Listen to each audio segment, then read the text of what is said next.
அரவிந்தோ இவருமே வந்து yogi, Indian philosopher and one of the important literarian in India. And இவருமே என்ன ரெக்கமெண்ட் பண்றாருன்னா, இன்டெக்ரல் எஜுகேஷன் தான். அது வந்து எமோஷனல், ஃபிசிக்கல், ஸ்பிரிச்சுவல், மென்டல் டெவலப்மெண்ட்டை குடுக்குற மாரி இருக்கணும்.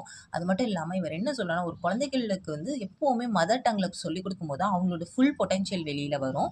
அது மட்டும் இல்லாம அவங்களுக்கு இன்னர் டிசிப்ளின வளர்க்கணும்.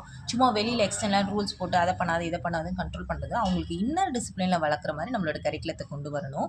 அது மட்டும் இல்லாம அவங்களுக்கு வந்து ஆ எப்படி வந்து ஒரு ஃப்ரீயான கிரியேட்டிவ் என்விரான்மெண்ட்ட உருவாக்கலாம், அவங்களால எக்ஸ்பிரஸ் பண்ண முடியும். அவங்களோட அவங்களோட எண்ணங்கிறத வெளியில கொண்டு வர முடியும். ஸோ ஸ்கூல் அப்படிங்கிறது கொஞ்சம் ஃப்ரீயாவும் அண்ட் கிரியேட்டிவ் என்விரான்மெண்ட்டாவும் அவங்களுக்கு அமையும்.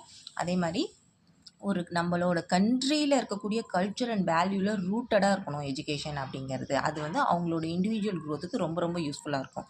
ஸோ இதே சிஸ்டத்த பேஸ் பண்ணி தான் இவர் வந்து ஆரோவில்ல ஸ்ரீ அரவிந்த் ஆஷ்ரம் அங்க இருக்கக்கூடிய இன்ஸ்டிடியூட் எல்லாமே இந்த பேசிஸ்ல தான் இயங்கிட்டு இருக்கு. அண்ட் இதில குறிப்பா அவரோட one of the important quote என்னன்னா, the principle of true teaching is that nothing can be taught அப்படிங்கிறது தான். ஸோ எதையுமே அவங்களாவே கத்துக்குவாங்க. இயற்கையில ஃப்ரீயா விட்டீங்கன்னா அவங்களாவே கத்துக்குவாங்க. Nothing can be taught. நம்மளா போய் லேர்ன் பண்ணிக்கிறது தான் அப்படிங்கிறது தான் இவரோட பேசிக் கான்செப்ட்டே.